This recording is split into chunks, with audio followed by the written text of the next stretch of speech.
and welcome to the Realm of Ideas is Free to All. This is episode 39, our favorite organic impulses. This is a series of ruminations. My name is Moose Gemmel. The series of ruminations I do once a week, basically just kind of recuperating uh, the kind of dying aspects of my brain in order to kind of like test the ability to kind of recall the things that kind of were important to me in my kind of journeys through my architectural research. So I'm a researcher and a draftsman, and my kind of devices are drawing, model building, and writing, and I guess lecturing.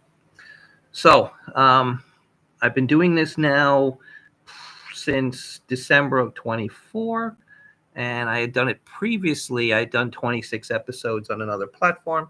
I found that the platform was kind of somewhat disruptive. So as a result, I kind of changed, came over to YouTube, and it's been quite good in terms of what I've been able to do. So let me just kind of recap now that we're kind of into almost 40 episodes, which is kind of cool. And they've kind of ranged anywhere from, I think, 20 minutes to like just under an hour. I've kind of like the hour barrier is something I don't want to break. So I want to keep it, under that. So I always do at the beginning, a kind of quick introduction, first 5 minutes, just to go through what I did. I started with a basic understanding of what I call the operational metaphor, because I feel as if, like, we'll talk about that again tonight, because it is one of those impulses that I feel has a tremendous amount of promise and character, and something that I feel as if, like, we really benefit by having and understanding. So I talked about the metaphor, the operational metaphor. Then I talked about it broke it down into three parts, which are the next three episodes. I called it the organic metaphor, the artificial or aesthetic metaphor, and unbreakable bonds, or the proto metaphor, what kind of be like a societal reality.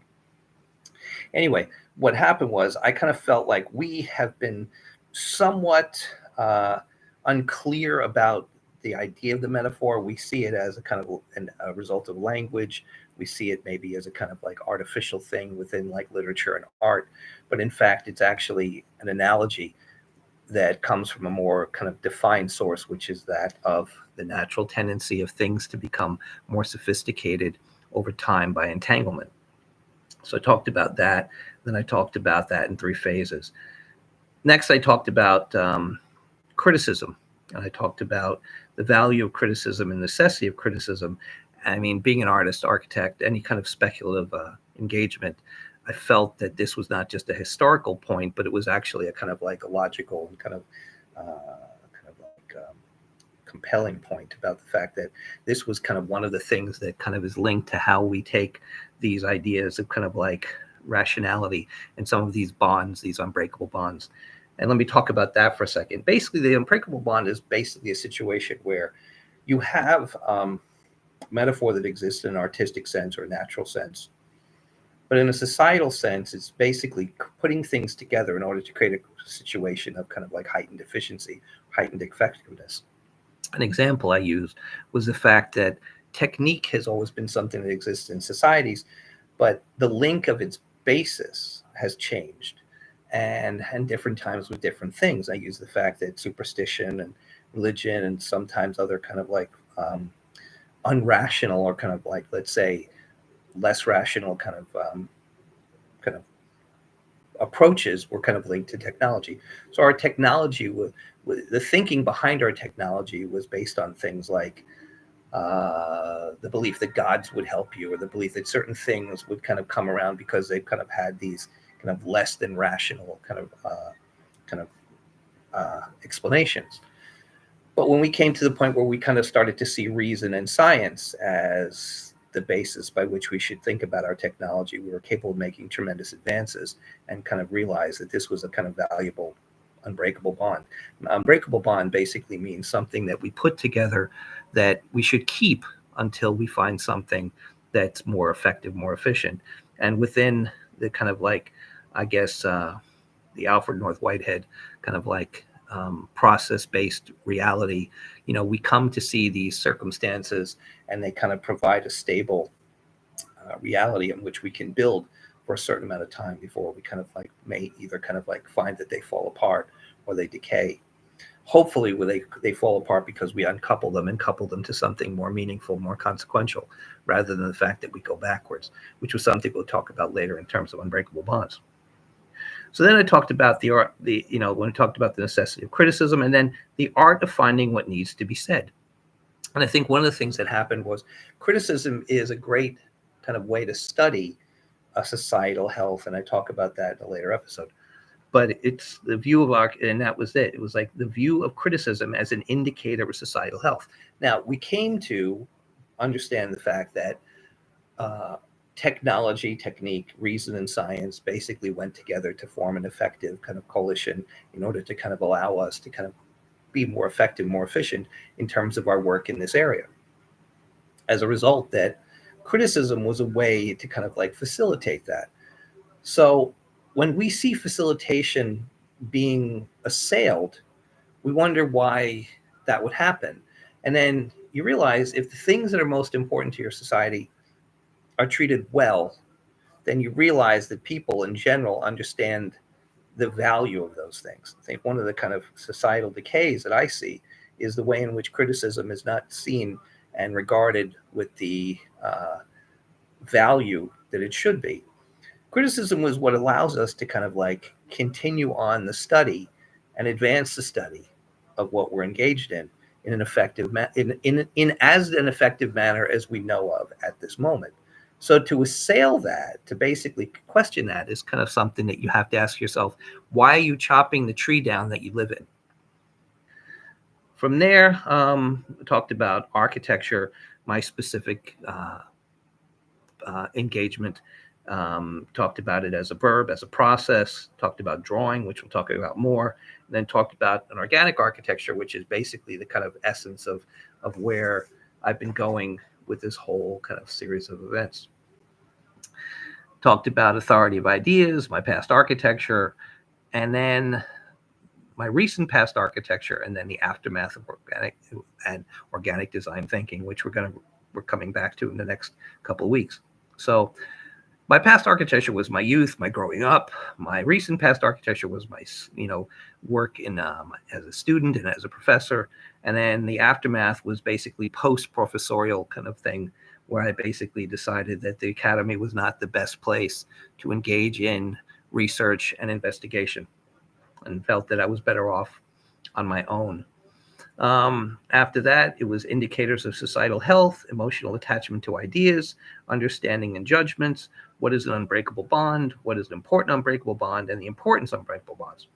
And then we talk more specifically about the fact that we can look back in society and understand how these reforms or creations or generations were capable of giving benefit to the way in which we proceeded.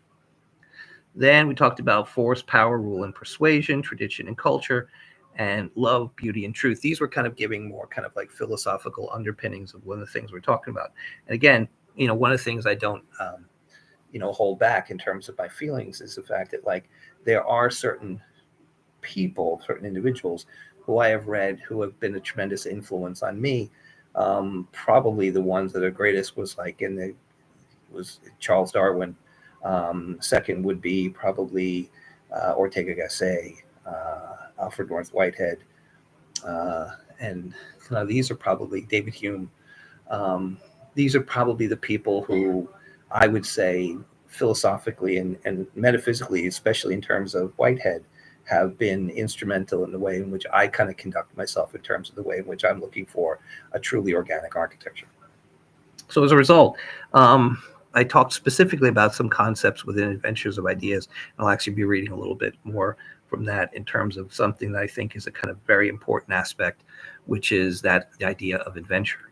So talked about truth, beauty, love, and then from that kind of concluded that first group of lectures that I had done on the other platform, and then I kind of moved into a new set. I felt that I was going to just, when I was decided to do them over again and start from scratch, I said like, well, let's just do them, and let's not think about changing them. Let's just try to just kind of recount them as best as possible, and then after that we'll see where we go. So then after that we kind of like started with 27, which was entanglement and conditioning. I kind of talked about the two specific veins within my work, And basically, I talked about the ones that I kind of desire, which is my future, hopefully, which is an organic or organisms, and the other one, which was measurements, which was kind of like, I would say,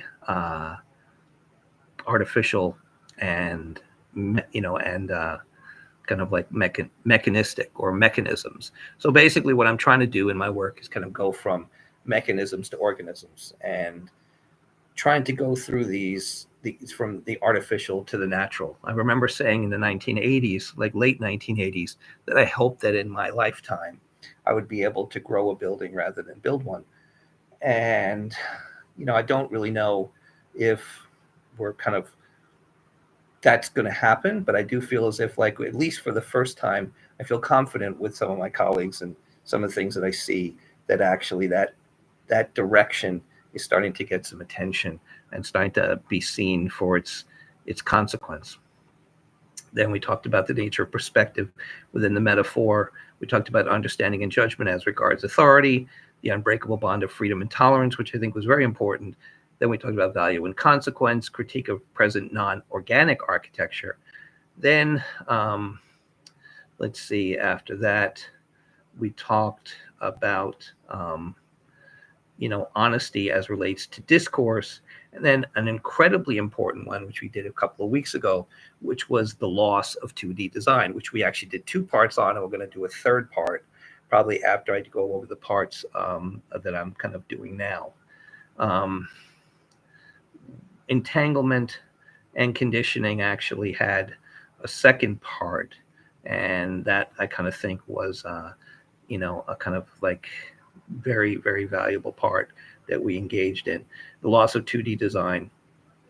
Last week, we talked about an American architecture, a truly organic impulse, and we talked about the specifics of how there was a moment in American architecture that had really kind of gained a kind of understanding of that truly organic impulse. And it was kind of separated that and kind of divided that out, saw it in contrast to the European tendency. Unfortunately, in the second half of the 20th century, the first quarter of the 21st century, that European impulse seemed to kind of have been the dominant ideological approach, though it was kind of like I felt like somewhat fetishistic and kind of like dishonest in terms of the American environment. Last week, we kind of talked about some of the reasons why that was. And I kind of found that, like, though you don't want to return, simply to the works of the people who I mentioned, like Wright, Sullivan, Fuller, Bruce Goff, I felt that, like, that their understanding, let's talk about Thomas Jefferson. You want to understand their position, so you can get the knowledge of what they perceived as the consequence of what that circumstance was, and take what was relevant from that and kind of like see it as a starting point. So the idea is not a kind of revisionism. It's just a kind of assess, like looking back and saying, hey, we're kind of moving in a direction that kind of seemed to be a previous direction. How are we, what can we benefit? What can we learn by kind of looking at that, or what can we not? So anyway, that was basically, I kind of felt was really fun to talk about. So now today, I'm going to say about what I think is the case in terms of what our Constitution is, in terms of how well are we prepared to move back in this direction. I remember once there was a piece, it was called about the librarian by Ortega.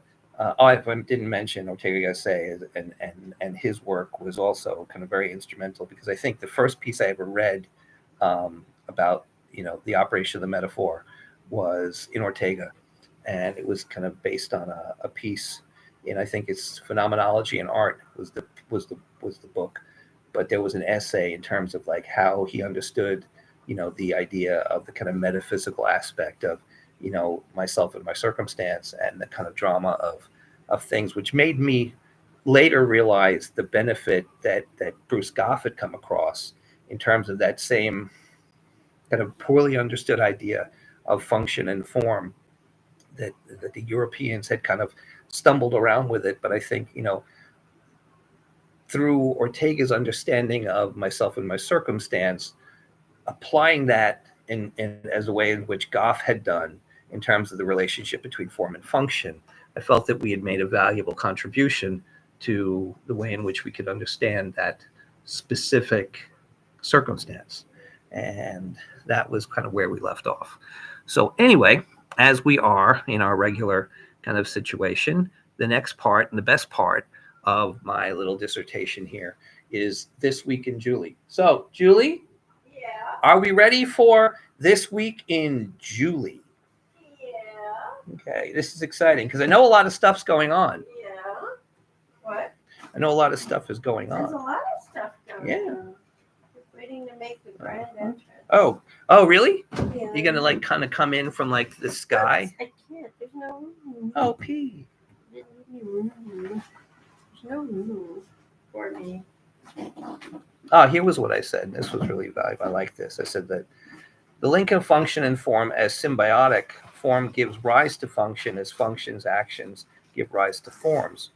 Form follows function gave kind of like, slavishly to, was a kind of slavishness to efficiency, and function follows form was actually a kind of tyrannical statement, which wasn't even based on efficiency. It was just based on somewhat dogmatic. But I think in the case of Fuller, his attitude was the things that he created were provocative. So I think that kind of was probably one of the premises by which, and I wasn't even conscious of this when I came up with the idea of the architecturally provocative artifact, and how the fact was that, the discovery of purposefulness, what I would call activity, was more kind of relevant than this idea of kind of function. So that this mechanistic kind of obsession or fetish was to be kind of like more intensified in this idea of what I've called in conditioning and entanglement, whereas there's kind of like a preparation or there's a circumstance that gives rise to an innovation. So that was, I think, in terms of an organic design thinking, what I call an organic design thinking, that idea was much more relevant to the kind of fact that if the artifact is going to change, if the product is going to change, in order to do that, the process by which it's kind of manufactured and the art and the products, would basically follow that. So I think that one can simply move in this direction. Again, if one feels it's important, one may not. But in order to do so, that was the kind of sense. So that's why I kind of felt when I wrote down some of my notes for my little talk tonight, that I kind of saw that was actually something that gave me certain kind of optimism and hopefulness in the fact that I believe that there is a tendency that is capable of kind of like going into this circumstance and being effective, because I think that there's a certain impulse that gives us a kind of advantage in the way in which we will progress. We'll kind of talk about that. So how are we doing, Pete? We're coming. Okay. Yeah. All right. Okay, let me get my drawing, which you got up here. We can talk, it goes right into the metaphor of what we're discussing. Okay. I'll bring the whole cup. Okay. Hi, Pete. Hi, Pete. Hello. Oh, my hair seems to be doing funny things. Oh, hold that. okay. It looks a little strange. Mm-hmm. Don't want to look a little strange. Mm-hmm. Hi, P. Hi, P. I think everyone thinks, the people we know, I think of us as, kind of strange, which is the appropriate response. I kind of appreciate that. Yeah. I remember kind of recently saying that I felt that. Is that tea? Yes. What was it? I saw myself as graciously arrogant. That's an interesting. Which I actually like that idea. It's like I'm arrogant, but I'm graciously arrogant in the fact that I kind of do people a favor by kind of like talking to them. Yeah, exactly. But I think like it's because I think I like that better than just saying dismissive. But I think yes. What we're doing? Yes, Pete. Okay, sorry, Pete. So you were. Sorry, Pete. It's okay. So the drawing that I'm about, well, maybe 3/4 of the way through that I presented last week has come quite a long way. And most excitingly, I have found my deeper metaphor and applied I it. like that. I like that. Yes. And I was I love very the excited. subtitle. It's a great Oh, subtitle. thank you. Yes. And it now has a subtitle. You can, here I can read. And we don't dislike Europeans. We don't dislike Canadians either. That has absolutely nothing to do with it. No, I was what I was saying before. Because this actually kind of was a thing that was like the luthier was actually very much part of a European tradition, Well, yeah. which we consider ourselves part of. Well, yeah, it's a grand tradition, Absolutely. and I make no apologies. No, not at all. Being European, okay, and a Scandinavian, I have a strong Viking heritage and a strong French I think heritage. we both have the Viking part because I kind of Yeah. feel as if like I'm there's half the Latin, Catholic and half Lutheran, and the they're, kind of they're like both grand. Yes. the kind of like the Latin part Mhm. and the kind of like Northern European Mhm. part. Yeah. Okay. So let's talk about our First, I will read you the new title with Love the the title. subtitle. So, Fermata of a Perinating Organ, which is the title of my drawing, and the subtitle, which is now encapsulating not just several other strata of metaphors. This is a compound metaphor of the type that precisely I create organically. So this is my organic process of creating compound metaphors that not only are the interior structure of my drawing, but this will be a science fable also. I can't wait. Thank you. So the subtitle is Nicola Amati Perpetuates Luthiers After the Plague of 1630. And you can hold up, if you will, on the backing my drawing. Are your hands all clean? And that's so That's funny. funny. That was really very Groucho. Mhm. Groucho. This shows it pretty well, actually. It does actually for a change. Yeah, usually there's a lot of glare, but there is a lot of metallic pencil. See if you can zoom in close so you can show the details. Then, well, that looks very good. You can show the base. I'm particularly proud of the base. I achieved really great things on the base of my drawing. Here, it's always the opposite from what you think it is. You point here. See? Okay. So, for those just tuning in now, what you are looking at is a hybrid, which is the nature of my drawings. I use to encapsulate quickly the objects. I do not copy other people's paintings ever. I do not copy other people's drawings. I do not make a facsimile of a work.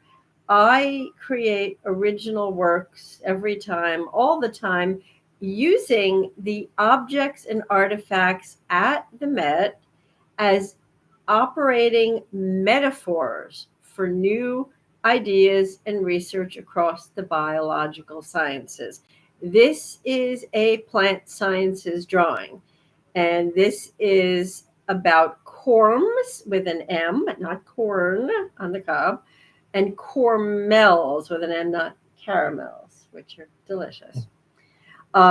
So I have used a beautiful vessel, which is in an exhibition at the Met that I highly recommend on Art Nouveau porcelains and ceramics, specifically not just French, but a lot of Scandinavian work, and I am Scandinavian. A lot of Dutch work, and the Dutch and the Danish and the Norwegians and the Finnish and the Swedish, particularly the Danes and the Dutch, were phenomenal at creating really eccentric, whimsical, fanciful works while simultaneously, and this is incredibly impressive, making huge technological advances in porcelain, in glazing, in firing, in ceramics, in surface decoration, in the bases, in the subject matter, which just shows. I mean, people tend to understate the importance of technical mastery or mistressry and say, oh, he's a creative spirit or she's a creative spirit, which is kind of a write off for someone who doesn't think in a cogent and cohesive way. You can be incredibly skilled and should be in a technical way to better manifest and visualize the fruits and products of your imagination. And I think the people who bring to the fore and manifest their own imaginations best are those who put the time into, like my loved one here, into cultivating. I mean, Bruce taught himself how to draw, and I'm incredibly proud of him because Bruce draws better, far better than almost anyone else that I know, save maybe Leonardo da Vinci, but he's close. He's self-taught as well. Well, yes. Well, I mean, he did work with, he did apprenticeship, but I mean, he already was right. fairly accomplished by the time he had gotten Anyway, there. let me get to the metaphor so we don't get too far afield. Mm-hmm. If you hold this up, I can discuss. So what I had done last week is I created the first 2 levels or stages of my metaphor, which is a beautiful and weird taxial dote, and that is his real name, wonderfully eccentric, highly skilled, very experimental, and scientifically a marvel, which proves you can be a scientific phenomenon and a raving eccentric. He was a potter who worked for, I believe, Sèvres, the porcelain factory, did very conventional stuff there because he kind of was forced to. And on his own in his studio, which he dug into the side of a hollow tree, created these wild things. And this is a sort of a gourd-like vessel with a lid that looks like a melting conch shell. And then it sits on a base. And if you could raise that pedal, that looks like carved wood in the style of a Chinese or Japanese scholar's rock base, but is in fact porcelain. So it's one material wonderfully and miraculously not just mimicking, nay, embodying the very substance, form, feeling, mass, texture of another completely different material, in this case carved wood, which it looks like, but it's really not. So what's coming up here is a sprig of cormels, and I use the giant bowl and the body, the corpus. I'm using a giant corm. Sorry, didn't want to. No, I totally understand. A giant corm. I've turned the gourd-like shape, a lot of allergens around, into a giant corm. Now, those were the first 2 étages of my drawing last week.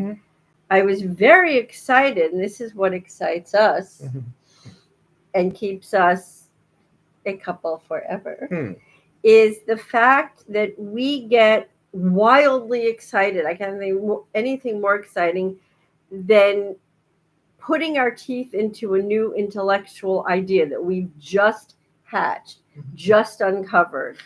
I went to the Hall of Musical Instruments at the Met with the intention of finding a bow. And the reason is for the fermata part of my drawing. And I didn't mention this. There are almost no bows on display, interestingly, none. There were a couple of bows with fiddles, but this is not a fiddle at a hoedown. I needed a classical violin. I think they probably maybe don't have the bows. A lot of the strings fall apart, or they are not as interesting structurally. Very few. That's interesting. Very few bows. I don't know how you separate, especially with string instruments, the bows from the instruments. There was not a single violin. I mean, there must have viola been so many innovations that have been made. I don't know. I mean, what could ask It's You know, true. since we have like some actually, valuable musician friends, we We could maybe do. ask them. We have several. Now here's the beauty. What about a fermata? And this is for our classical cellist friends. A fermata is much more intentional with a stringed instrument, with a bowed instrument. Hmm. The reason is, yes, it's intentional with the piano, but the nature of the construction of a piano means the music has a natural deterioration, meaning the sound has a half-life, and a half-life. It has to be much more intentional with the bowing of a violin Hmm. or viola or cello to create a fermata. For those of you who don't know, that is a term for a note that is consciously, intentionally extended. And it's up to the individual Mhm. player, the musician. And a fermata, fascinatingly, is the word for crown in Italian. It's the same word. And a fermata looks like a crown. Hmm. It looks like an arch with a dot underneath. So if any of you have seen any musical, any sheet music or transcriptions, that is a fermata, which is used to extend a note for more, but I don't want to do all the talking, to extend a note. Mhm. So, and I could tell the rest of the story if Yeah. you want quick.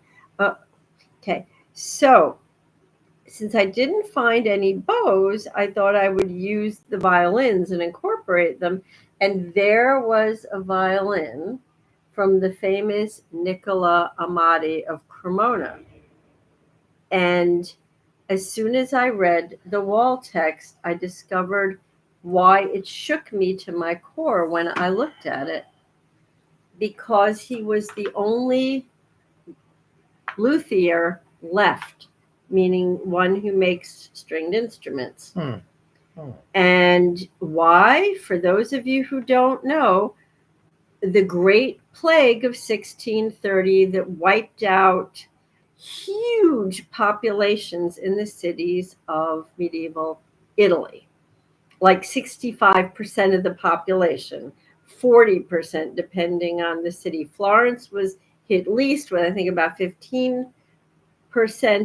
Every other luthier, every other maker of stringed classical instruments died all at the same time. Hmm. There was a mass death. In fact, Nicola Amati's father died, mother died, two of his sisters died, every other man. And that was there left. The entire art of making classical stringed instruments would have died with him. He was the last one left.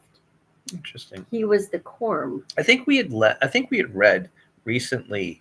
I don't know if we read it on here. Sorry, it was kind of a long story. Talking about Borges and his piece about the witness and what dies with the death of each person. Yeah. And in this case, I mean, would you say Stradivarius was one of his students, pupils, as was so Guarneri. Guarneri. So these or his two Cormels. were basically two individuals that we see as significant and important, but they never would have been to the consequence they had been had this been lost. Exactly, for the reason it would have stayed in Amati's family. And he never would have looked outside of his own family. Right. He was forced to because his family died. But at the same time, if he had died, then the entire tradition the entire would have been thing lost. would have. And he survived. He lived to like age 87, Cool. which then is really Right. old.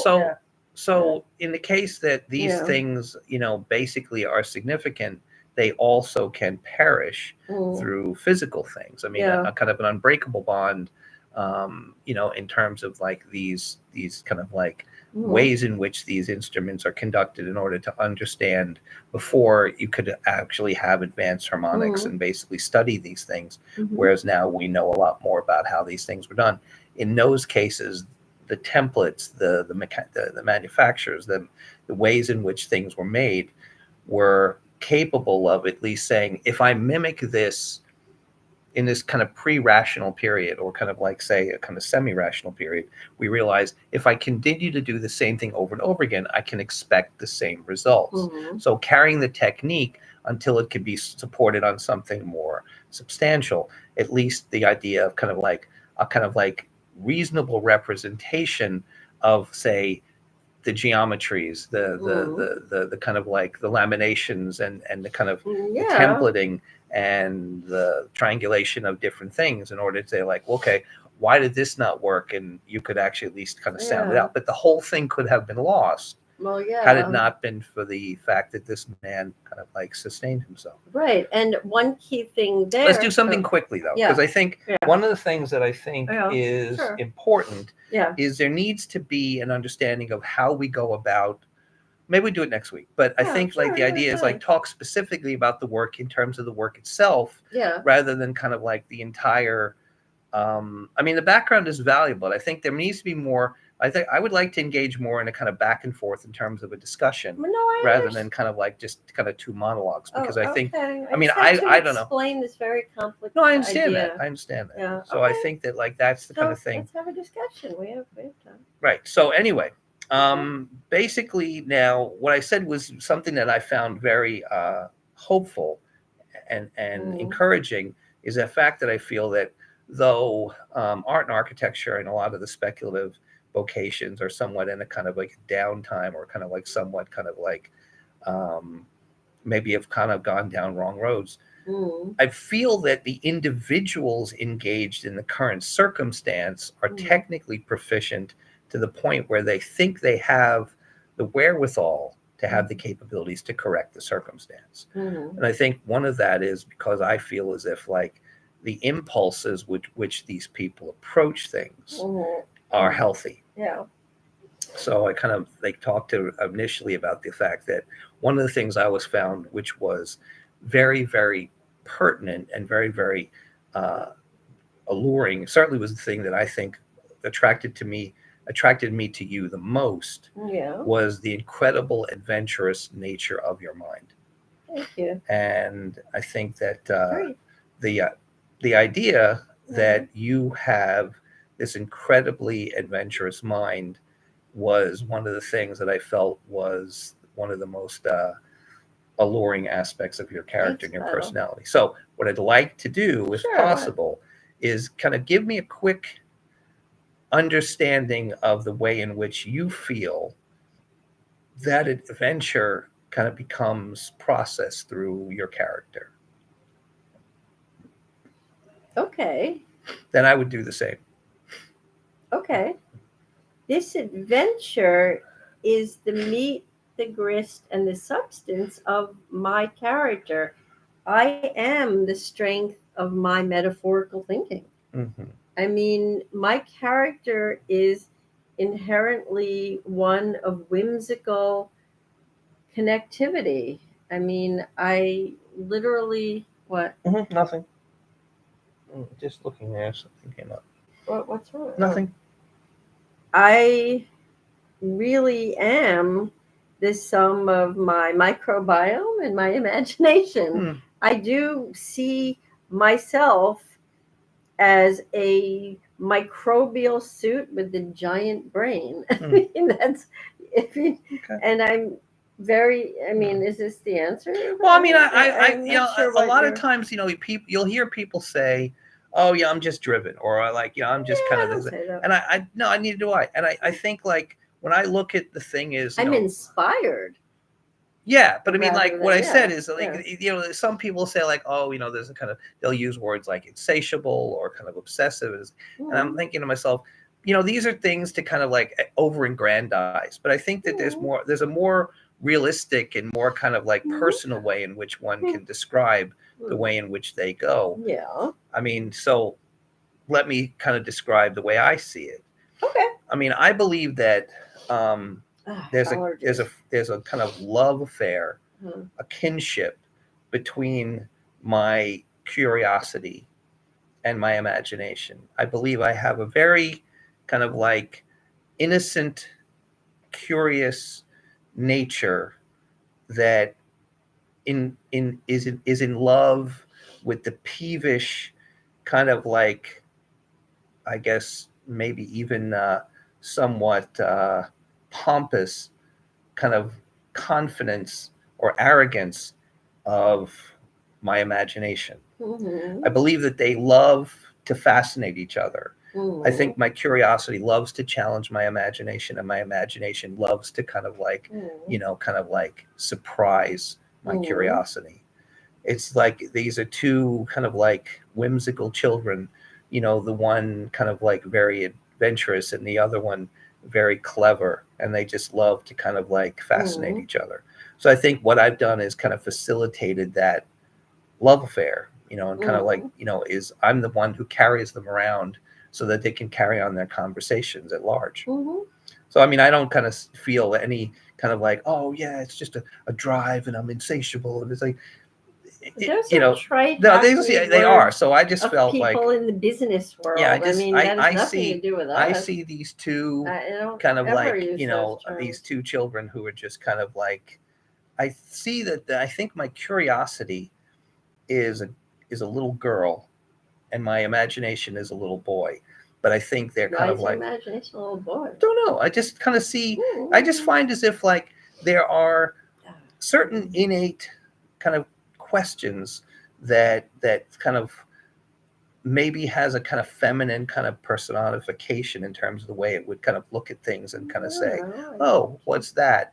Whereas there's a kind of like, because I see the cockiness and the kind of like even a little pompousness of my imagination in terms of like how it will kind of like presents itself. Okay. Present itself, and it's kind of it loves to kind of fall in love with its creations. But maybe there's a kind of certain like narcissistic aspect of that. That's possible. I mean, I do love myself at times. Anyway, so I think in that case, let me go to some of the things that I was kind of fascinated by, because like I said, I think that that love of adventure is something that kind of is a good impulse. And I mean, again, from my destroyed copy of Whitehead's Adventures of Ideas, I mean, the second to last chapter 19, is about adventure. And some of the things that I've kind of like, you can see this kind of seriously annotated. There's some pages are so bad I can't even read them anymore. But is that okay? Yeah, like let me just kind of take some of the highlights. And this is one of my favorites. I suggest that the Greeks themselves were not back. Oh yeah, this is kind of connected. New knowledge, and I'll read the whole thing. These standards have served the Western race well, but the procedure has its disadvantages. It is backward-looking, and it is limited to one type of social excellence. Today, the world is passing into a new stage of its existence, and this is actually pertinent to what we're talking about American architecture. New knowledge and new technologies have altered the proportions of things. The particular examples of the ancient society sets to static and ideal and neglects the whole range of opportunity.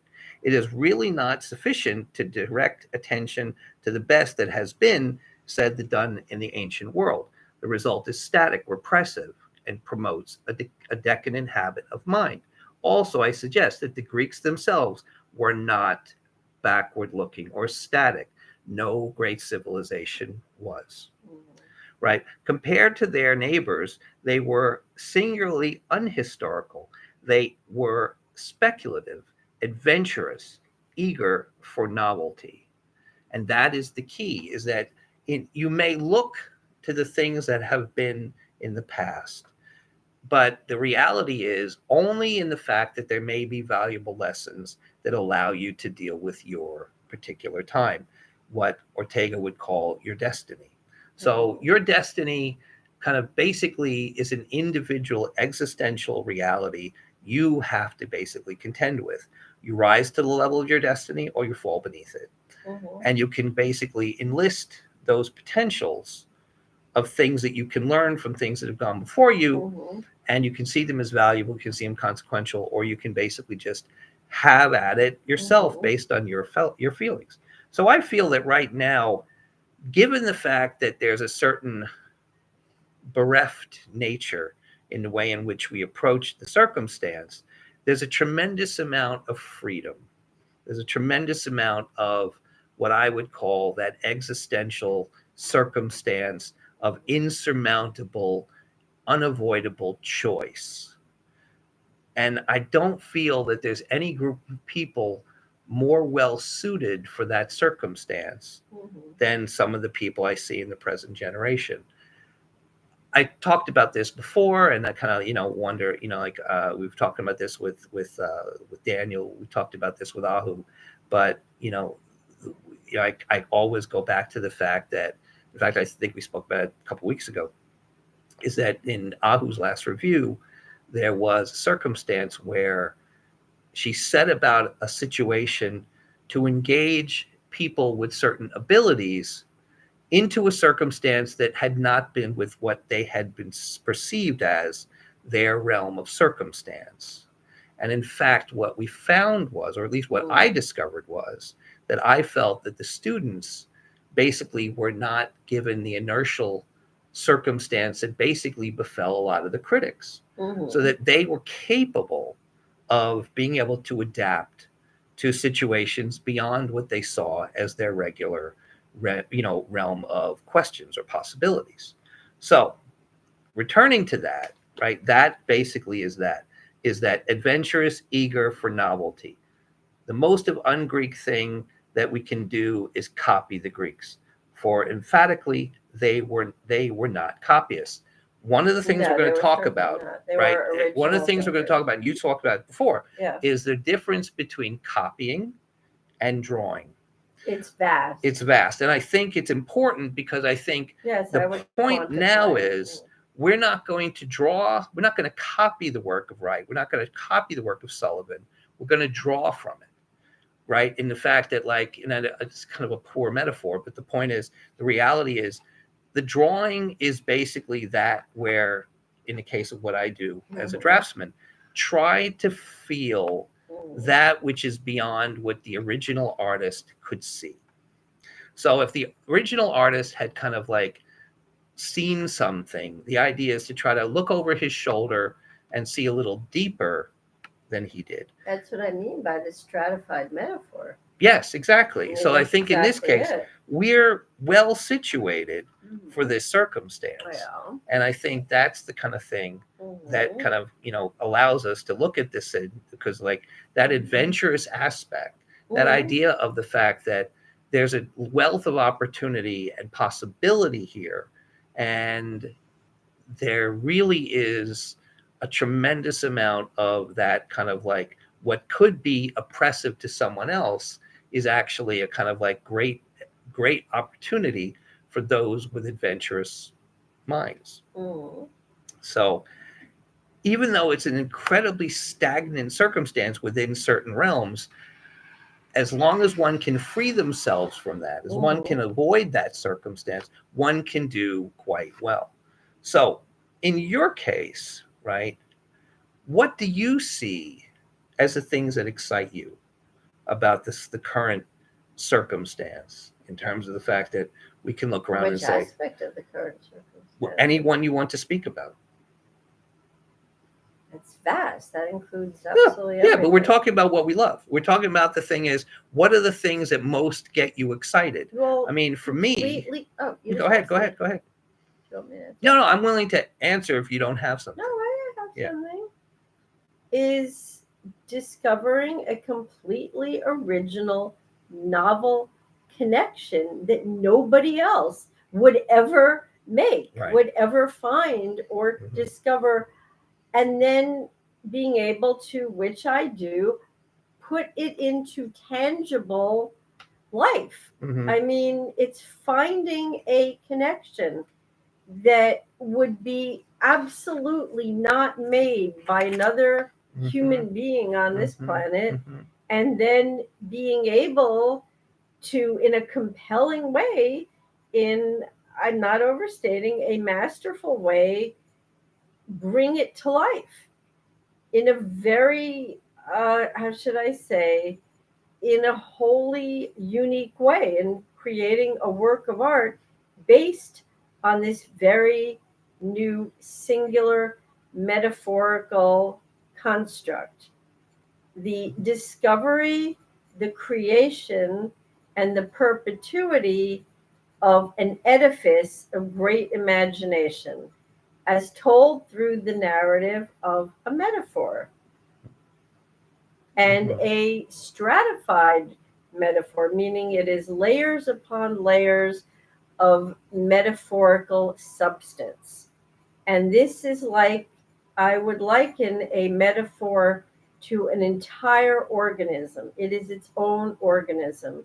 It has systems. It has, it breathes, it lives, it has texture, it sees, and it hears. Okay. I agree with that. And I think that's why I would say one of the things we're going to talk about is a kind of Western idiom of perspective. And what I would say is that perspective due to a Western idiom to find novel and consequential points of view to deepen our understanding. That is a situation that I feel we have a very good opportunity, because I feel as if the thing that's always necessary, the thing that's always valuable, the thing that's always provocative, always persuasive, is that adventurous ability to find that point of view that has significance. Now, again, I use this as an example, like my Rubik's Cube, and it's like I said, like the person. He's very good and fast. I'm not that fast, but I mean, I can solve it, But anyway, if I look at, let's use a better one. Say, okay. We all like green. Yeah, that's weird. These are kind of somewhat binary color relations. It's weird. Well, I got that for you because I get it. Moved in different No, ways. No, it's a good one. But I'm saying, okay, so if the people who are looking at the screen look at this, say like, there's like this square that you see on the screen, what color is it? And they're going to say orange. And I'm going to say red. And they say, wait a minute, two people who are looking at the same object can't see different things. But the reality is they can.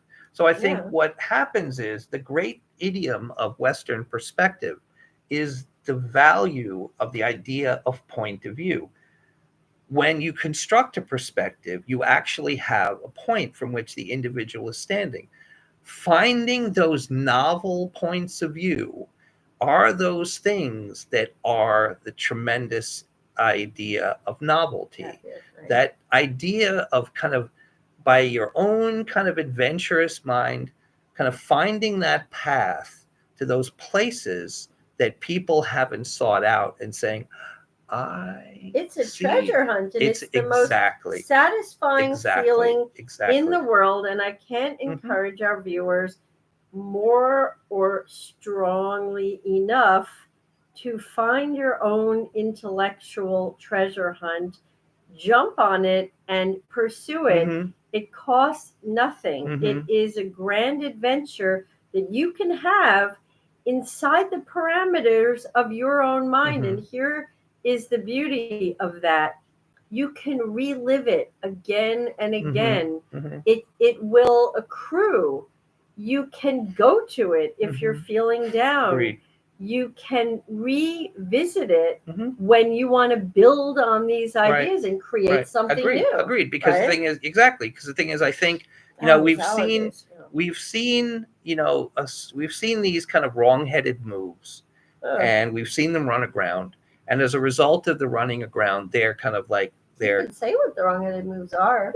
I mean, I don't want to go into that. I mean, it's I'm saying, like, in the idea of the fact that these wrong-headed moves have kind of run aground, and they're kind of like their authoritarian kind of like, kind of veil has kind of like been kind of, reduced to dust. People are pretty much left now to their own devices. One of the things I found really sad about COVID was when people basically didn't have something to do, which was their job or whatever, they basically sat there and like, I don't know what to do if I have just the kind of realm of ideas. Because they never had a realm of ideas. Exactly. Which I think was a horrible social experiment that was a tremendously terrible tragedy. But the reality is, for those people who kind of cultivated that adventurous spirit and adventurous mind, the failure of the past experiments rise to the potential of tremendous opportunity.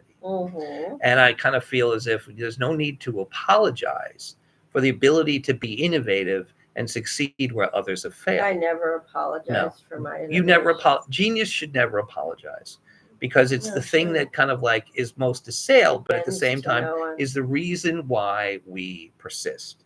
And I'd say that genius is really that piece of the nature of which keeps us moving in a forward direction. Well, Because we said there's a difference between change and I'd like progress. to add something. Mm. That it is woeful, those many, many people who look for all of their excitement externally, and that is most people. Oh, yeah, And true. it can never be satisfied, because external excitement, it's not just that it's dependent on societal things or circumstantial things, which it is, or on other people, which it very often is, or on something very fleeting like entertainment, which can be very entertaining. Yeah, I mean, I love classic film. I love science fiction. I love independent film. What? Ray Harryhausen. Oh, absolutely. Oh, I Quay mean, Brothers coming up. yeah, August 29th, the Quay Brothers' first feature film in 2 decades opens at the Film Forum. Can't wait for the swag. Yeah. Especially the Quay Brothers action figures. Yes, action.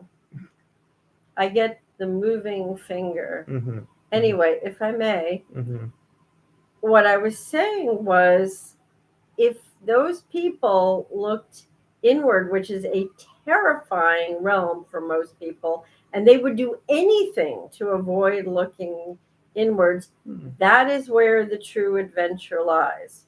That is where the true excitement. I never felt more excited than when I craft a new metaphor. And it's not stumbling across something, it's building and crafting and discovering with strong intention. It's never the happy accident. That's not how a successful metaphor works. You know, it's interesting. We always say at the end the things that kind of like give us rise to like a whole new other kind of thing to talk about. Yeah. Now, next week, let me see what I wrote down here. Let's see.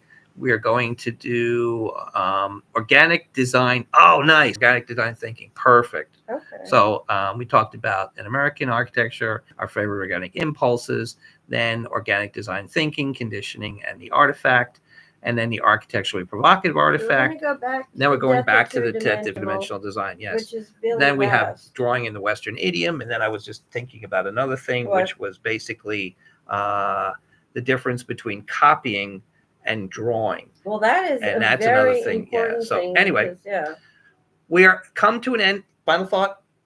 Give you the last word, P. Okay. I always give you the last word because I don't want to get swatted. Okay. Well, my last word here is, Swatted me anyway. I know, because it's so much fun. It is fun. I actually like it. That the beauty, the grandeur, the glory of the metaphor does something that really nothing else can do. It's not a tenuous connectivity of things that shouldn't be connected.